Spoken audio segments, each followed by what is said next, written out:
Abra a sua Bíblia lá no Evangelho de Lucas, capítulo 24. Lucas, capítulo 24. Nós vamos ler 3 versículos no momento, mas deixa a sua Bíblia aberta porque nós vamos também nos adiantar também nesse texto. Lucas, capítulo 24, nós vamos ler o verso 21 e depois o verso 30 e o verso 31. Lucas, capítulo 24, versículo 21, depois versículo 30 e o versículo 31.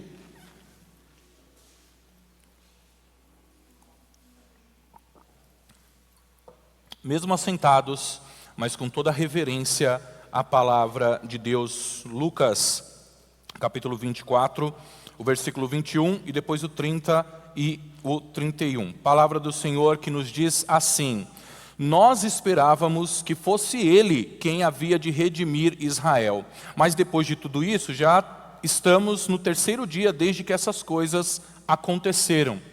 E aí, versículo 30, e aconteceu que quando estavam à mesa, Ele pegou o pão e o abençoou. Depois partiu o pão e o deu a eles. Então os olhos deles se abriram e eles reconheceram Jesus, mas Ele desapareceu da presença deles. Palavras de salvação. Feche seus olhos, curva sua fronte, faça aquela oração de sempre: Senhor, fala comigo. Peça isso aí no seu coração, porque você escute a voz de Deus. Senhor, nós queremos te dar graças pela manifestação do Senhor neste culto, pela tua presença neste culto. Nós queremos te dar graças, Senhor Deus, pela tua presença no coração de cada um dos irmãos aqui, ó Pai. E nesse momento te dar graças pela liberdade que temos de buscar a tua palavra, Senhor. Então nós clamamos: Espírito Santo de Deus, fala conosco nesta hora, Senhor. Quebra toda barreira que impede a comunhão contigo, que nós estejamos conectados com o Senhor, que o trono do Senhor prevaleça no nosso coração e que em nome do Senhor Jesus a tua palavra caia em terra fértil para se frutificar, ó Pai, e para que nós possamos abençoar outros com a tua palavra. Fala ao coração do teu rebanho amado através deste teu servo pecador, imperfeito, indigno desse púlpito, mas fala conforme o teu querer e alcança os teus filhos e filhas em nome de Jesus. Nós oramos e nós agradecemos. Quem crê diz amém. Louvado seja o nosso Deus. Irmãos, eu intitulei essa mensagem Expectativas Humanas à Mesa de Jesus. Expectativas humanas à mesa de Jesus. E o texto que nós acabamos de ler aqui é o texto sobre 2 discípulos de Jesus que conviveram com Ele, que andaram com Ele, que tocaram Ele, que comeram juntos com Ele, mas eles estão ali num momento de profunda frustração, vivendo uma decepção, talvez com Jesus, porque eles criaram umas expectativas que não foram atendidas até aquele momento. Eles estavam caminhando ali para uma cidade, encontraram um homem, começaram a falar sobre a sua frustração, sobre todos os acontecimentos. Então, eu quero convidar você a ouvir o que eles estavam dizendo, né? Porque eles estavam dizendo assim: não aconteceu do jeito que a gente queria, não foi do jeito que a gente pensava, nós estamos tristes por isso, porque nós estamos frustrados. Eu penso inclusive, irmãos, que eles poderiam em algum momento ali da sua caminhada até terem se sentido enganados por Jesus. Olha, perceba o que eu estou falando, não estou dizendo que Jesus os enganou, né? Mas eu estou dizendo que na sua perspectiva ali, eles poderiam se sentir enganados por Jesus, porque como podia agora acontecer o que aconteceu ali naquela ocasião? Jesus era tido como rei, como podia agora o rei estar morto e o seu corpo desaparecido? Já faz 3 dias do ocorrido, as mulheres disseram que ele está vivo, mas ele não apareceu para nós. Então estamos aqui e nada aconteceu. Estamos aqui e as coisas não correspondem às nossas expectativas. E com nada acontecendo, eles convidam esse homem a ficar com eles e a jantar com eles. Então, só aí nesse panorama, eu quero dizer que, tal como esses discípulos, nós também alimentamos algumas expectativas. Nós também alimentamos alguns desejos que não são atendidos. E eu tenho certeza que todos aqui devem ter uma experiência para contar a respeito disso, né? Talvez você pensando aí em gastar menos dinheiro, você já comprou alguma coisa pela Shopee e não foi aquilo que você pensou. É ou não é? É ou não é? Quem faz compras aí pela internet? Você se decepcionou porque a qualidade não era boa, né? Em lugar de chegar aquela caixona de sonho de valsa, chegou aquela caixona de sonho de falsa para você, né? E você se decepcionou porque não era o que você queria, ou você já foi no cinema com aquela expectativa alta para um filme, mas não foi grande coisa, você não sentiu nada, né? Enfim, irmãos, eu gostava muito de frequentar a Comic Con aqui na Expo São Paulo. Então, antes de eu chegar aqui no Jabaquara, para vir morar aqui no Jabaquara, eu enfrentava tudo, irmãos, para poder chegar lá na Comic Con, né, para chegar no evento. E quando a gente mudou para cá, eu virei para Elisa e falou assim, agora a gente vai estar do lado, né? Agora a gente vai a pé para lá, para o evento, enfim. E a gente pode voltar para casa para descansar, porque era praticamente o dia todo gasto nesse tipo de evento. Mas sabe o que aconteceu? Desde que a gente chegou aqui, a gente nunca mais foi na Comic Con. A gente nunca mais pisou lá, né? Apesar de eu ainda gostar ali dos temas, né?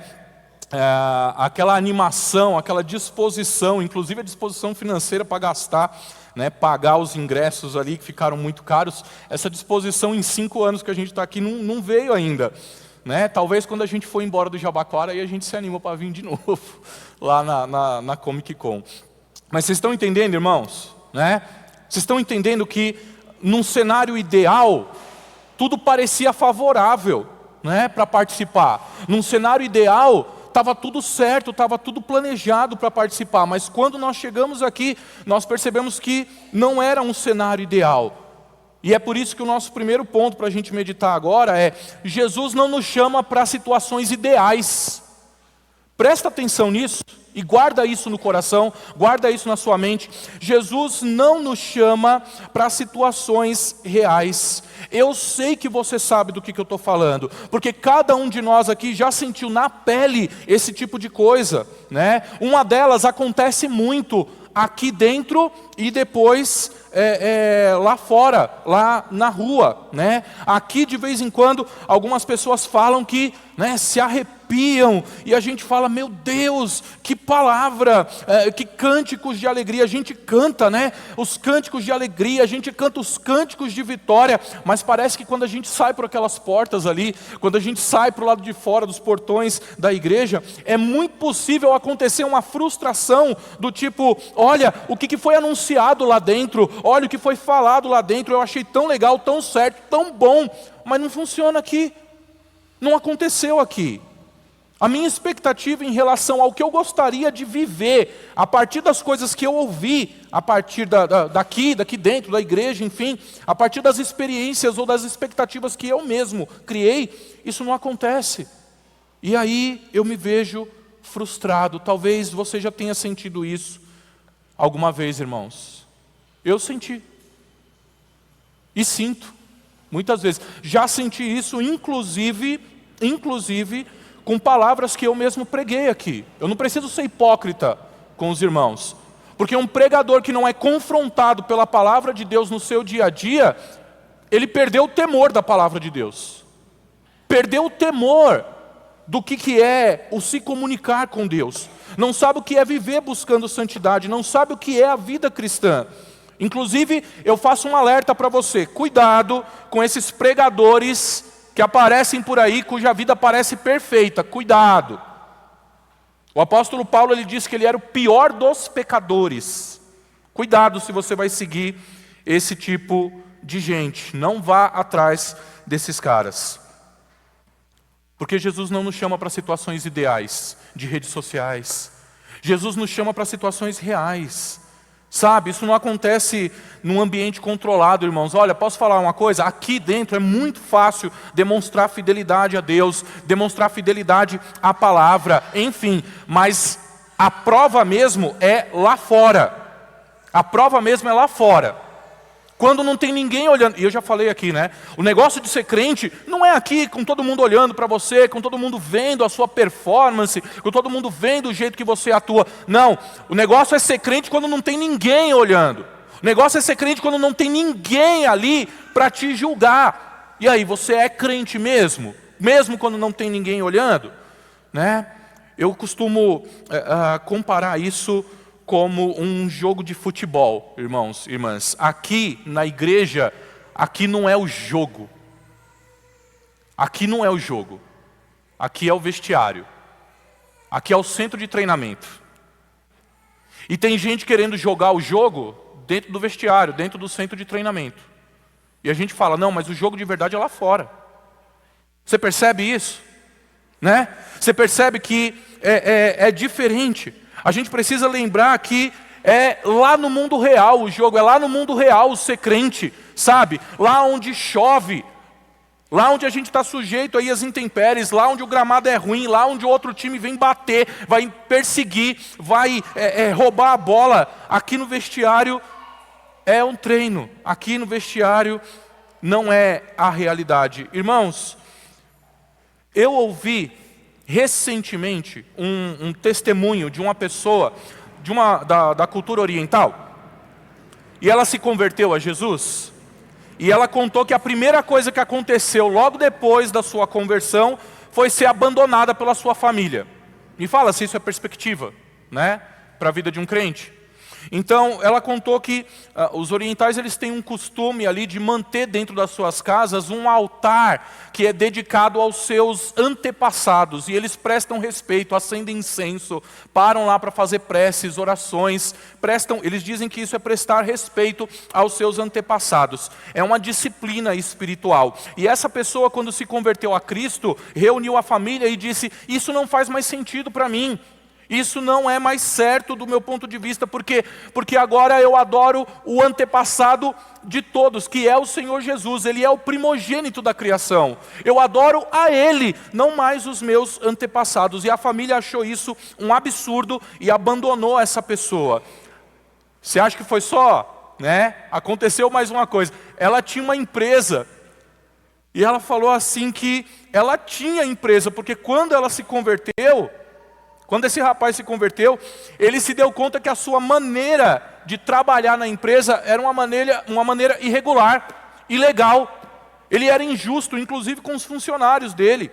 E aí, como ele estava convertido, ele falou assim, isso não está certo, eu tenho que mudar, eu tenho que trabalhar direito. Você sabe o que ele descobriu? Ele descobriu que ele não sabia trabalhar direito. O que aconteceu com a empresa? Quebrou, faliu. Então a primeira coisa que aconteceu comigo, olha o testemunho dele, hein? Primeira coisa que aconteceu comigo quando eu me converti, a minha família me abandonou e eu não tenho mais trabalho. Faliu minha empresa, acabou o meu sustento.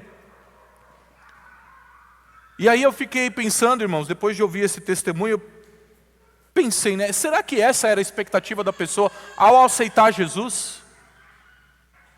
Será que essa é a expectativa de alguém quando alguém aceita Jesus? Será? Provavelmente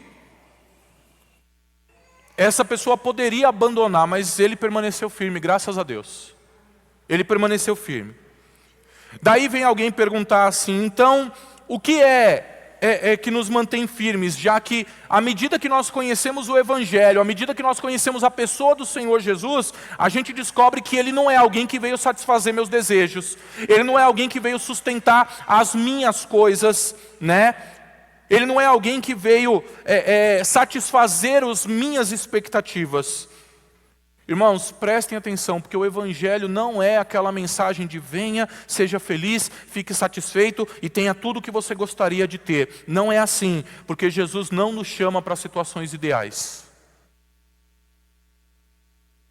E essas são as expectativas humanas diante da mesa do Senhor Jesus.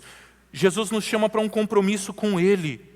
Um compromisso que se manifesta sobretudo em situações reais, em meio às dificuldades, em meio às lutas. Irmãos, ouvindo testemunhos assim, eu fico pensativo, eu fico incomodado, porque essas coisas não aconteceram comigo. Eu não fui abandonado pela minha família. Eu não perdi trabalho quando eu me encontrei ali convertido ao Senhor Jesus.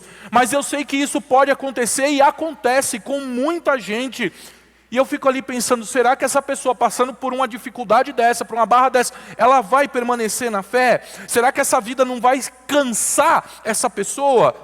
Né? O que será que nos mantém à mesa com o Senhor Jesus? E entenda aqui a mesa do Senhor Jesus como a vida com o Senhor Jesus, né? Estamos sempre à mesa do Senhor Jesus. Eu me lembrei, enquanto eu estava meditando sobre essas palavras aqui, eu me lembrei de um pastor que disse que as nossas frustrações em relação a Jesus, em relação ao Evangelho, muitas vezes tem a ver com o fato que a nossa relação com Jesus é semelhante a uma formiga com açúcar, né? Então eu quero que você tente imaginar aí, que você pense bem. É muito fácil ser uma igreja de formigas. É muito fácil ser uma igreja de formigas. E aí ele disse assim, coloque um punhado de açúcar na mesa lá da sua cozinha e espere chegar a primeira formiga. Está prestando atenção? Põe um punhado de açúcar lá na sua mesa da sua cozinha e espere chegar a primeira formiga. Ela vai chegar, ela vai mergulhar no açúcar, ela vai ficar açucarada todinha, e aí pronto, nós temos a primeira evangelista. Porque ela vai sair dali e vai até o formigueiro, avisar que tem açúcar num lugar, e logo você vai ver uma procissão de formigas até o templo de açúcar. E todas elas vão chegar lá. Uma congregação de formigas. É só você ter um templo que tem o que elas gostam, que é o açúcar. E aí você tem lá uma congregação de formigas, elas têm as suas expectativas atendidas ali. Essa congregação, se você deixar lá, ela vai virar uma mega igreja de formigas, tá certo? E se você demolir essa mega igreja lá na sua cozinha, mas não fizer isso direito, na verdade você vai criar várias denominações. Aí vai chegar, né, a igreja do açúcar mascavo. Né, a igreja do açúcar cristal dos últimos dias. Não é isso? Vai chegar, sei lá, a igreja batista refinada, a igreja dos demerarianos, não sei. Mas você vai criar ali várias denominações. Irmãos, às vezes a nossa relação com Jesus é assim, desse jeito. Superficial. A gente se mantém no caminho, a gente se mantém à mesa, a gente se mantém na igreja, a gente se mantém na caminhada com Deus, só se Ele trouxer aquilo que a gente quer, só se Ele trouxer aquilo que a gente gosta, aquilo que desperta o nosso paladar. O tempo todo nós estamos nos relacionando com Jesus como se Ele fosse alguém para satisfazer as nossas expectativas. Como se as nossas expectativas fossem algo que realmente precisa acontecer, sabe? O jeito certo das coisas acontecerem. Porque se não for assim, eu vou para outra. Se não for assim, eu saio. Irmãos, o Evangelho é mais do que você ir até um lugar para pegar o seu docinho, para pegar o seu açúcar. Jesus nos chama para situações reais. Guarde isso no seu coração. O segundo ponto que eu quero meditar aqui com você é que a sua expectativa pode impedir você de enxergar Jesus como Salvador. Expectativas falsas, expectativas erradas, elas podem impedir que a gente veja Jesus como Salvador. O profeta Isaías, lá no capítulo 53, fala o quê? Que as pessoas olhavam para o servo sofredor, mas não viam nele nada que as atraísse. E depois você vai encontrar a carta de Paulo aos Filipenses, lá no capítulo 3, dizendo que as pessoas fizeram do seu ventre o seu próprio Deus. Olha que coisa. As pessoas que vão ali atendendo às suas próprias expectativas. Se nós olharmos para o nosso tempo, irmãos, você já percebeu que as redes sociais estão moldando o caráter das pessoas, geralmente fazendo com que elas coloquem as expectativas lá no alto, a ponto de que quase nada do que está no meio comum seja suficiente para agradar? Você já percebeu isso? Porque isso está acontecendo. É uma técnica de venda de produtos digitais. Eles criam uma expectativa muito alta sobre um determinado produto, sobre um curso que eles querem vender, por exemplo, e aí jogam o preço lá no alto, porque é muito bom, porque é ótimo, porque vai te fazer prosperar, porque vai te fazer ser feliz. E aí eles começam a dizer que você vai ser medíocre, que você vai ser derrotado, perdedor, bobalhão, se você não atender a essa oferta e não pagar esse valor. Você não vai pagar um valor caro por um curso. Só que você já foi fisgado lá na ancoragem alta. É assim que chama no mercado. Ancoragem alta, você já foi fisgado ali. Aí o cara vem com a segunda parte da estratégia, inventa que tem uma promoção, que ele só quer passar o conteúdo para frente, e por isso então ele vai baixar o preço lá do curso pela metade do preço. Você não vai comprar ainda, mas já ficou um pouco mais balançado. Aí no fim, ele vai dizer que ele só precisa pagar os custos da plataforma. Joga o preço lá embaixo, e você vai lá e compra. Porque você não quer ser o derrotado. Porque você não quer ser o medíocre. Que você não quer ser o perdedor. Então, olha, eles criaram a expectativa lá no alto. Fizeram você ficar insatisfeito com a sua situação. E conseguiram vender pelo preço que era a meta inicial desde sempre. Eles nunca queriam tentar vender pelo preço mais caro. É sempre pelo preço final. Irmãos, eu estou falando disso porque estão fazendo isso com tudo hoje. Hoje nós somos criados numa expectativa de que a igreja não é boa o suficiente. Nós somos criados numa expectativa de que o nosso trabalho não é bom o suficiente. Que o nosso corpo não é bom o suficiente. Mas sempre tem alguém aí oferecendo algo. Qual a igreja que você gostaria ali no cardápio? Qual o trabalho que você gostaria de fazer? Que corpo você gostaria de ter? E aí nós vivemos aí, frustração sobre frustração. Já percebeu? Que muitas vezes por causa disso tudo nós andamos muito insatisfeitos com muita coisa da nossa vida. Frustrações que não são produzidas das coisas de Deus, mas pela lógica da prosperidade, que não está só na teologia, está em tudo hoje. Se brincar, está na sociedade como um todo. Imagine, né, nessa teologia, nessa forma, dessa expectativa alta, não chama o rapaz oriental lá para dar o testemunho dele na igreja, não. Imagina, se ele falar uma coisa dessa, a igreja cai. Se ele falar uma coisa dessa, a igreja esvazia. Vamos convocar, vamos selecionar aqui pessoas que tenham, né, um testemunho vencedor. Porque a igreja vai crescer, porque a igreja vai prosperar. E tem muita gente fazendo isso. Eu não estou dizendo que você não pode correr atrás do conforto, do melhor para você, enfim. Mas eu estou dizendo que você precisa tomar cuidado com expectativas irreais, que não permitem que você veja o que Deus está fazendo por você, o que Deus entregou para você, o que Deus já deu para você. Porque as expectativas erradas nos levam a um coração ingrato, um coração que não reconhece que grandes coisas o Senhor fez por nós. Minha gente, nós não podemos cair nisso.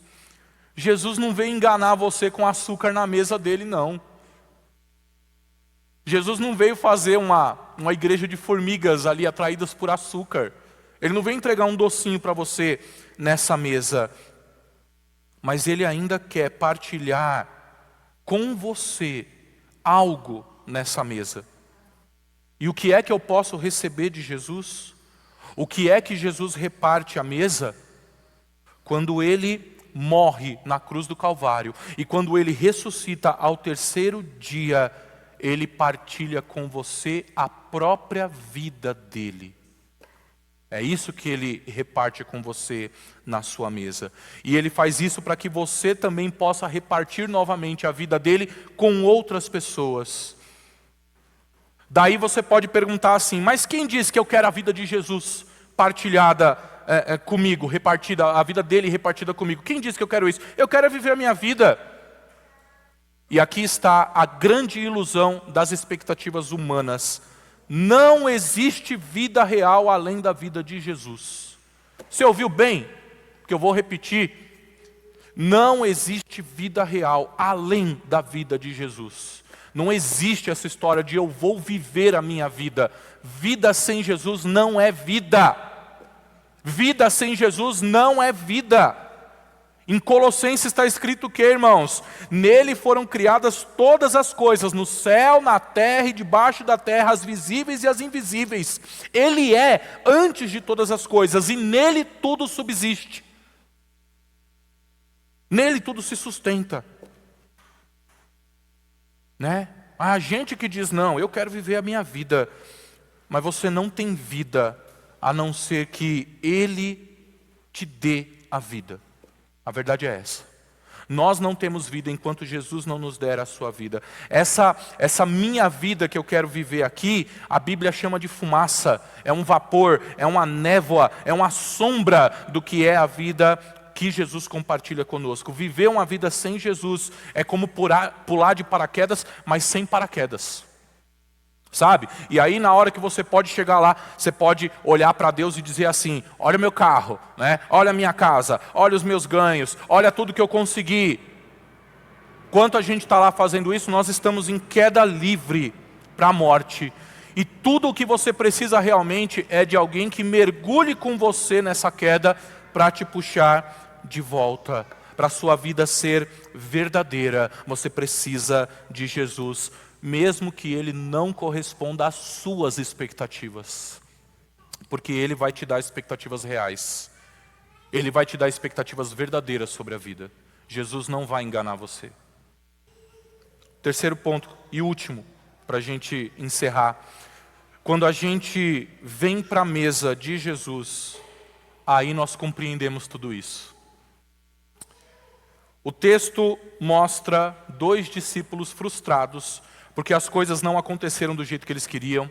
Eles não receberam o que eles queriam, né? Porque foi prometido um Salvador, foi prometido alguém que libertasse o povo, foi prometido alguém que reinasse sobre o povo. E ali eles estavam com um mestre que tinha morrido, eles estavam com um mestre que estava desaparecido. E aí o que acontece? As mulheres que testemunharam que o corpo de Jesus não estava mais no túmulo, contam para eles, olha, Jesus ressuscitou. Volte aí na sua Bíblia, nós lemos lá o verso 21 e depois nós fomos direto para o verso 30, né? Agora a gente vai ler o restante do texto. Olha o versículo 22. É verdade também que algumas mulheres do nosso grupo nos surpreenderam, indo de madrugada ao túmulo, e não achando o corpo de Jesus, voltaram dizendo que tinham tido a visão de anjos, os quais afirmaram que ele vive. De fato, alguns dos nossos foram ao túmulo e verificaram a exatidão do que as mulheres disseram, mas não o viram. Então ele lhes disse, como vocês são insensatos e demoram para crer em tudo que os profetas disseram? Não é verdade que o Cristo tinha de sofrer e entrar na sua glória? E começando por Moisés e todos os profetas, explicou-lhes o que constava a respeito dele em todas as Escrituras. Quando se aproximaram da aldeia para onde iam, ele fez menção de passar a noite, mas eles o convenceram a ficar, dizendo, fique conosco, porque é tarde e o dia está chegando ao fim. E entrou para ficar com eles. Olha o que aconteceu. A expectativa desses discípulos diante da informação e diante da visão de Jesus caminhando com eles, ainda era outra, irmãos. Era algo muito pequeno diante de tudo que aconteceu. Esses discípulos estavam cegos, eles não perceberam. E veio Jesus e começa a pregar para eles com base nas Escrituras. Jesus faz Jesus fez um negócio bem presbiteriano aqui. Jesus fez uma pregação expositiva, né? Jesus fez uma pregação expositiva, porque ele começou por Moisés e todos os profetas e foi falando de tudo a respeito dele. Pensa num culto bom, com Jesus pregando a palavra. Sabe o que aconteceu? Nada. Não aconteceu nada. Você está entendendo que era Jesus mesmo pregando para aqueles homens? Você está entendendo? E não aconteceu nada. Eles não enxergaram. Eles não reconheceram Jesus. Não aconteceu nada. E aí a gente fica nas nossas expectativas altas. Ai, eu preciso.